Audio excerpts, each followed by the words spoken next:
Hi,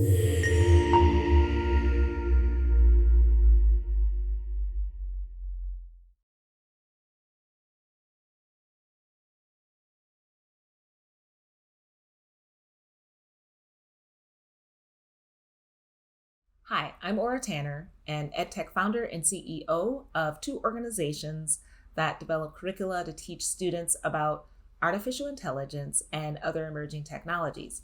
I'm excited to talk to you today in this presentation about the hidden curriculum in AI education. Now, that word hidden can be defined as concealed, put out of view, not known, secret, mysterious. And while those are all words that can definitely be used to describe artificial intelligence, I'd also like you to think about it as far as hidden, meaning this information about artificial intelligence is hidden from certain groups of people so they can't access it. I'd also like you to think about topics that are hidden and not discussed or talked about, but need to be talked about when we talk about artificial intelligence. So I'm super excited. Let's go ahead and jump right in.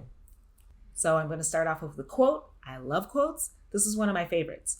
We cannot always build a future for our youth, but we can always build our youth for the future. I love this quote because it basically says we may not be able to prepare students for a specific thing, especially when we don't know what that specific thing is, but we can prepare students with the mindset and the skills and the thinking to be able to handle and manage whatever comes their way, whether that's automation or working with technology or being the developers or how to consume it in an informed manner. You might be asking yourself, why AI education? I'm glad you asked. When I say AI education, I'm defining it as a set of competencies that enables a person to critically evaluate AI technologies. Also, they should be able to communicate and collaborate effectively with AI, and also be able to use AI as a tool, whether it's at home, at school, or in the workplace. You might be saying, well, why do students need to have those particular competencies when it comes to AI? The reason is because when most people are asked, what is artificial intelligence? The first thing they say, or what comes to mind, is killer robots. So unfortunately, these misconceptions of what artificial intelligence is come from Hollywood, comes from science fiction, comic books, and things like that. But that is not at all what artificial intelligence is. What AI is basically code that can learn. And while there's no agreed upon universal definition of what artificial intelligence is, for the sake of this presentation, I will define it as computer systems and machines that attempt to simulate the decision-making and problem-solving capabilities of the human mind. So it's important that we understand what AI is. Students need to understand what it is because in general, there's a lack of awareness of the role that AI plays in our everyday lives. For instance, there was a 2018 consumer survey that showed that more than 50% of people, almost 60% of people, did not know that AI was the technology behind things such as Facebook, Netflix, and Spotify. There was also another survey of adult consumers that showed 26% of US adult consumers did not think or they knew that they had interacted with AI in the last 24 hours. So that means that the majority of people did not know that when they do a Google search, the search terms being returned are determined by artificial intelligence. Also, when you put an address inside of Google Maps, AI is using your location data to determine what the most efficient route should be. And also, finally, those filters, those face filters that we love so much on Snapchat, on Instagram, it's because of artificial intelligence that we're able to use those filters. So another issue in AI education is if we're going to educate everyone, it has to be accessible to everyone. AI is usually taught in computer science classes in high school and in degree programs at universities and colleges. So you might be saying, oh, that's great. So students are learning about AI already in schools, right? No, the curriculum is hidden As far as access in the silos of computer science, unfortunately, only 47% of high schools in the United States offer foundational courses in computer science. And you're least likely to find these programs, computer science programs, at schools where there's a higher population of Black and Hispanic students. Also, K through 12 computer science teachers are overwhelmingly white. 75% of the teachers are teaching this content, and that is not at all reflective of the K through 12 student body in the United States.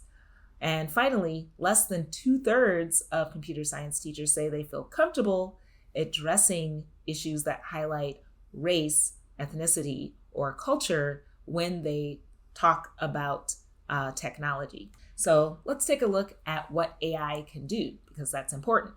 It's being used all around the world for lots of great things, such as autonomous vehicles.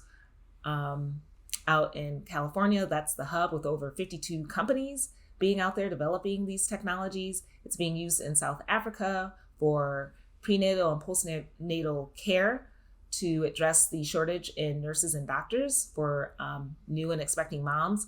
Also, AI was used extensively during the pandemic in certain places to assist healthcare workers in the fight against COVID, completing tasks that were too dangerous for adults.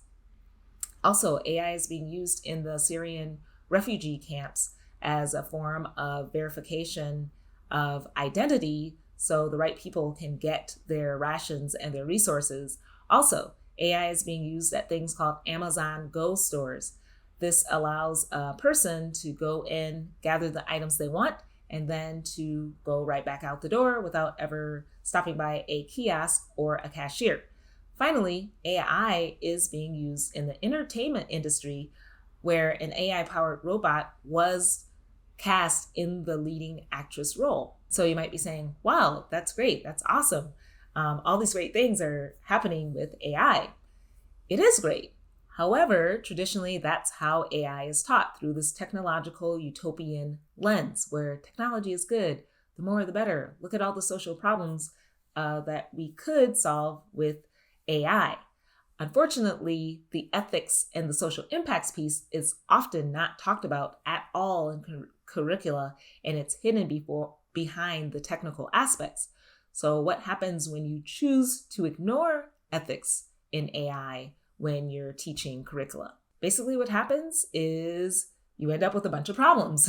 So only 15% of US data science programs offer ethics courses. That means future designers and developers are not learning anything about the social impacts of the things they're actually going to build. So you end up with things like job interviews being biased against people of color, women, and poor people. You also see where algorithms have been used to try to predict what the final grades will be for students because they weren't able to take their final test, and it biases toward Asian students by giving them higher scores and biases against Black students by giving them lower scores.